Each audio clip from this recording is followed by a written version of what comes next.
Israel, has been the largest recipient of U.S. foreign aid since World War II. It's received more than $146 billion in funding over the last 7+ decades.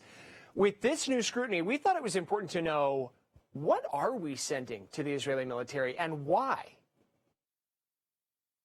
Joining me now to discuss more in depth is Bradley Bowman, Senior Director for the Center on Military and Political Power at the Foundation for Defense of Democracies. Bradley, thank you so much for being here. Thank you. What specifically are we talking about here when we talk about this sale from Boeing over to Israel? How is it different from other types of weaponry we may be seeing deployed currently in the conflict?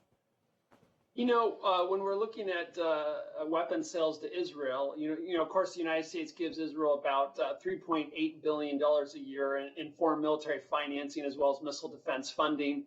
They buy a ton of U.S. weapons, which has lots of benefits for the United States and Israelis. This particular sale, assuming we're talking about the same one here, is for precision-guided munitions. It helps Israel be more precise in what they're trying to hit. So in the context of avoiding civilian casualties, hitting the bad guys and protecting the innocent, this is exactly what you would want Israel to have. What about the other weaponry that we're seeing? I mean, if the goal here is to limit or eliminate civilian casualties, could this be a replacement to something else that's currently being fired toward the Gaza Strip, for example, and causing the deaths of more than 200 Palestinians?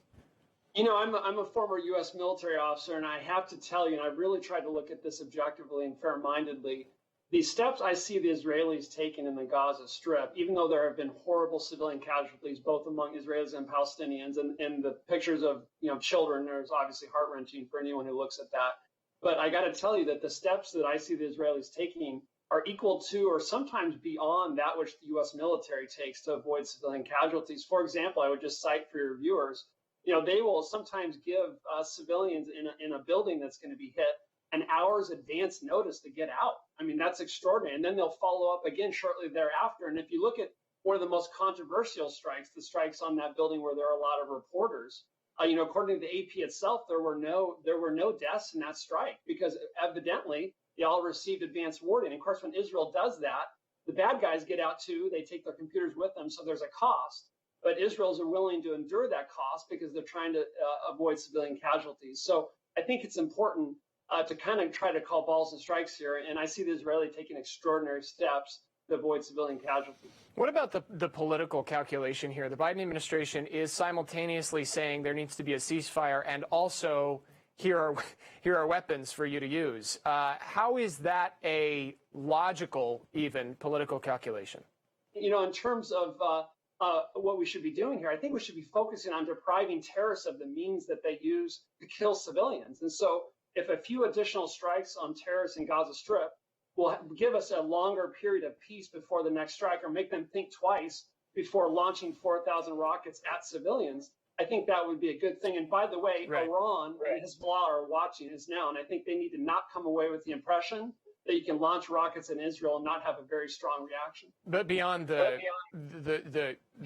core of the conflict here, if the Biden administration is going to say there needs to be a calming, there needs to be a ceasefire, we need to stop the fighting, at least for a while, and yet at the same time making this sale, doesn't that send Israel the message that that the Biden administration necessarily isn't committed to that ask? I respect the question, but I don't see the tension there. We want to help our leading and most reliable ally in the Middle East defend themselves against terrorists who don't even recognize their right to exist, while also saying, we want to see an end to civilian casualties and we want to see hostilities end as soon as possible. But again, I think the more important thing, even than a ceasefire in the short term, is depriving Hamas of the ability that they have to murder civilians. So if a few more days of Israel Defense Force strikes against Hamas and Palestinian Islamic Jihad can get after these huge warren of underground tunnels that they use to infiltrate terrorists into Israel or launch these rockets at Tel Aviv and Jerusalem, I think that is well spent, while of course assiduously avoiding civilian casualties. Well, it's a fascinating conflict from a geopolitical standpoint, and I know there are high emotions and high tensions all over the world about this. Bradley Bowman, I really appreciate your perspective. With us from the Foundation for Defense of Democracies. Thank you, sir. Thank you, sir.